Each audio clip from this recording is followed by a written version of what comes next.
بسم اللہ الرحمن الرحیم۔ السلام علیکم عزیز طلبہ۔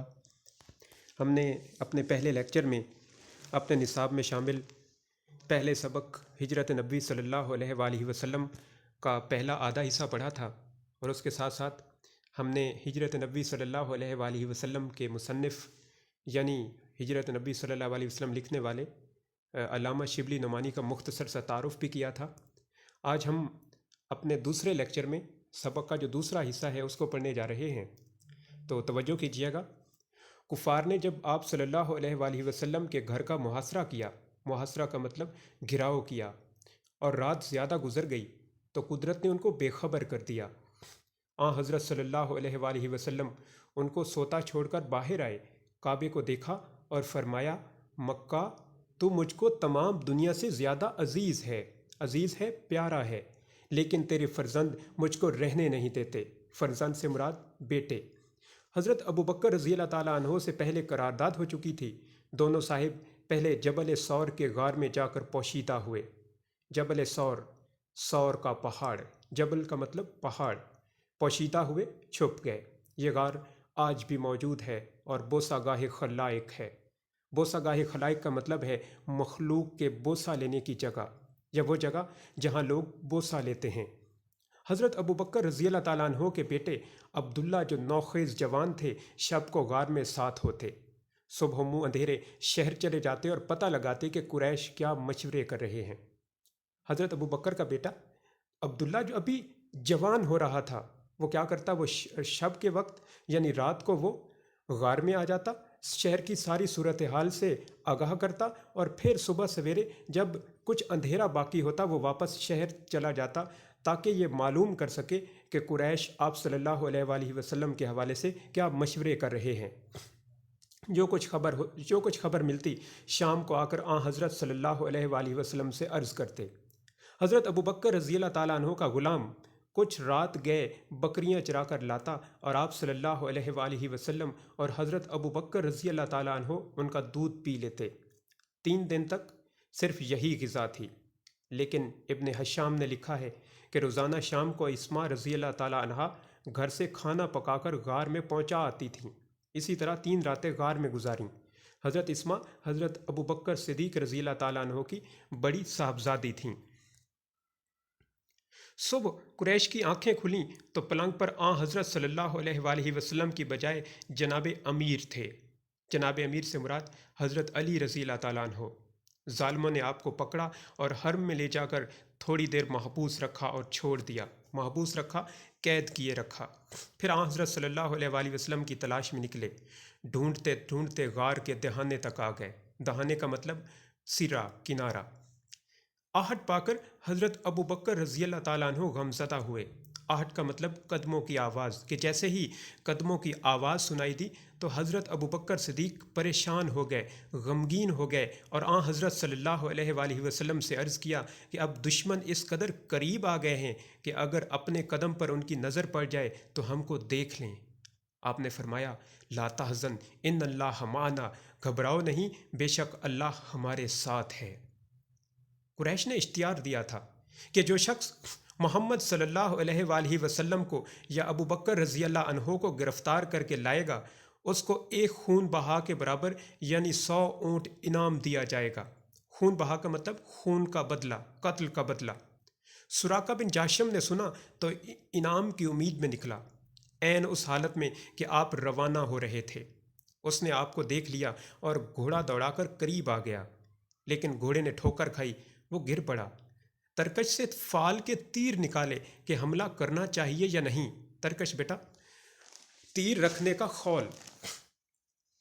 جواب میں نہیں نکلا، لیکن 100 اونٹوں کا گراں بہا معاوضہ ایسا نہ تھا کہ تیر کی بات مان لی جاتی۔ گراں بہا بہت زیادہ قیمتی۔ یہ کہانی بیٹا اس طرح سے ہے کہ جیسے ہی قریش نے اشتہار دیا کہ آپ صلی اللہ علیہ وسلم یا ابو بکر صدیق رضی اللہ تعالیٰ عنہ کو جو کوئی شخص گرفتار کر کے لائے گا یا ان کی خبر دے گا تو اس کو خون بہا کے بدلے 100 اونٹ دیے جائیں گے، تو کیا ہوتا ہے، سراقہ بن جاشم جو ہے وہ انعام کی لالچ میں نکلتا ہے، اور اس وقت نکلتا ہے جب آپ غار سے نکل کے روانہ ہو رہے تھے۔ تو کیا ہوتا ہے، وہ آپ کو دیکھ لیتا ہے، گھوڑا دوڑا کر آپ کے قریب پہنچنے کی کوشش کرتا ہے، لیکن گھوڑا جو ہے وہ ٹھوکر کھا کر زمین پر گر پڑتا ہے۔ وہ فال نکالتا ہے، وہ شگون معلوم کرنے کی کوشش کرتا ہے کہ کیا مجھے حملہ کرنا چاہیے یا نہیں، تو جواب میں نہیں نکلتا ہے۔ لیکن جیسے ہی اس کے دماغ میں وہ لالچ پیدا ہوتا ہے کہ 100 اونٹ بہت زیادہ قیمتی اور بہت زیادہ گراں بہا ہیں، تو وہ دوبارہ سے حملہ کرنے کی کوشش کرتا ہے۔ دوبارہ گھوڑے پر سوار ہوا اور آگے بڑھا۔ اب کی بار گھوڑے کے پاؤں گھٹنوں تک زمین میں دھنس گئے۔ گھوڑے سے اتر پڑا اور پھر فال نکالی۔ اب بھی وہی جواب تھا، لیکن مکرر تجربے نے اس کی ہمت پست کر دی۔ مکرر تجربہ یعنی دوسرا تجربہ، مکرر کا مطلب دوسرا۔ اس کی ہمت پست کر دی اور یقین ہو گیا کہ یہ کچھ اور آثار ہیں، یعنی کچھ اور نشانیاں ہیں۔ یہ حضرت صلی اللہ علیہ وآلہ وسلم کے پاس آ کر قریش کے اشتہار کا واقعہ سنایا اور درخواست کی کہ مجھ کو امن کی تحریر لکھ دیجیے۔ حضرت ابو بکر رضی اللہ تعالیٰ عنہ کے غلام عامر بن فہیرہ نے چمڑے کے ایک ٹکڑے پر فرمان امن لکھ دیا۔ فرمان امن یعنی امن کا پیغام، امن کا فرمان۔ تشریف آوری کی خبر مدینے میں پہلے پہنچ چکی تھی، یعنی آپ صلی اللہ علیہ وسلم کی آمد کی خبر مدینے میں پہلے پہنچ چکی تھی۔ تمام شہر ہمتن چشم انتظار تھا۔ چشم انتظار کا مطلب انتظار کرنے والی آنکھ، کہ پورے کا پورا شہر، اس کی آنکھیں اسی راستے پر لگی ہوئی تھی جدھر سے آپ صلی اللہ علیہ وآلہ وسلم کی آمد ہونی تھی۔ یوں کہیے کہ پورا شہر اس انتظار میں تھا کہ کب اللہ کے رسول صلی اللہ علیہ وآلہ وسلم کی آمد ان کی دھرتی پر ہوتی ہے۔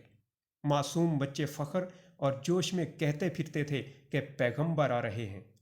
لوگ ہر روز تڑکے سے نکل کر شہر کے باہر جمع ہوتے اور دوپہر تک انتظار کر کے حسرت کے ساتھ واپس لوٹ جاتے۔ تڑکے سے بیٹا یعنی صبح سویرے سے۔ ایک دن انتظار کر کے واپس جا چکے تھے کہ ایک یہودی نے کلے سے دیکھا اور قرائن سے پہچان کر پکارا، قرائن سے، آثار سے، نشانی سے پہچان کر پکارا، اہل عرب، لو تم جس کا انتظار کرتے تھے وہ آ گیا۔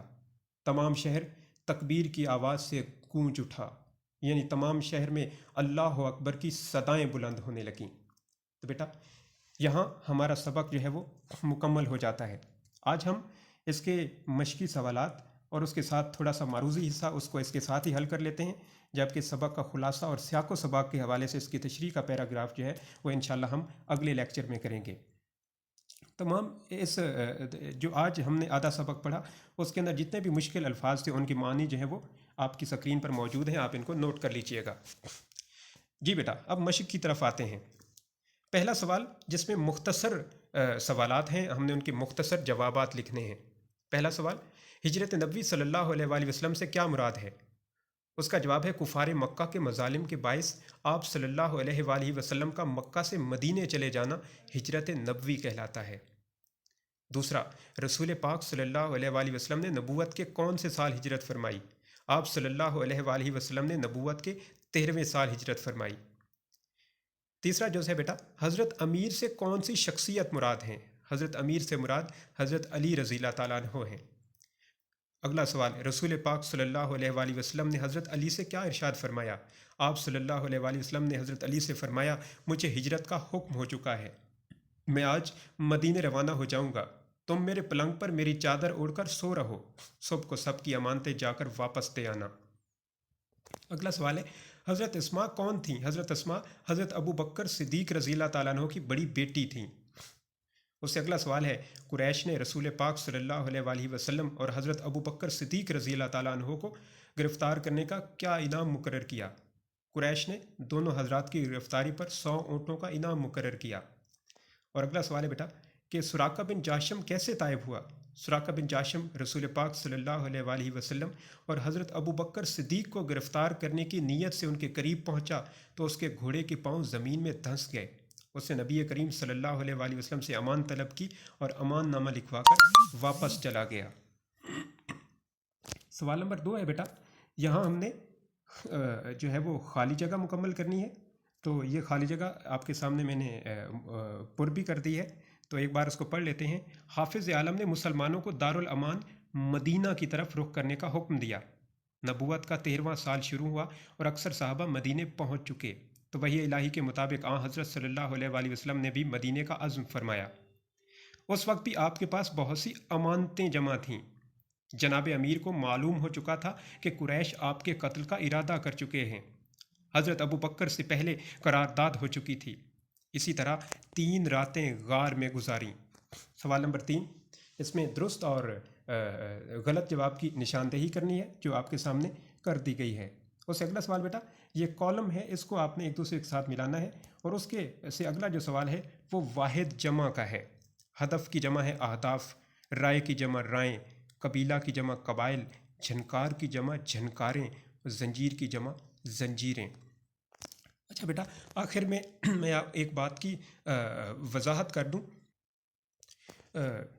ہمارے مشق کے اندر جو سوالات ہیں ان میں جو یاد کرنے والے سوالات ہیں بنیادی طور پر وہ جو مختصر سوالات ہیں جو آپ کے سامنے پہلے پڑھے جا چکے، اور اس کے ساتھ جو دوسرے سوال کیا جا سکتا ہے وہ یا سیاق و سباق کے حوالے سے جو ایک تشریح کا پیراگراف آپ کے سوال نمبر 8 ہے شاید، اور اس کے ساتھ ساتھ سوال نمبر 7 جو جملوں کی صورت میں معذرت جو خلاصے کی صورت میں ہے۔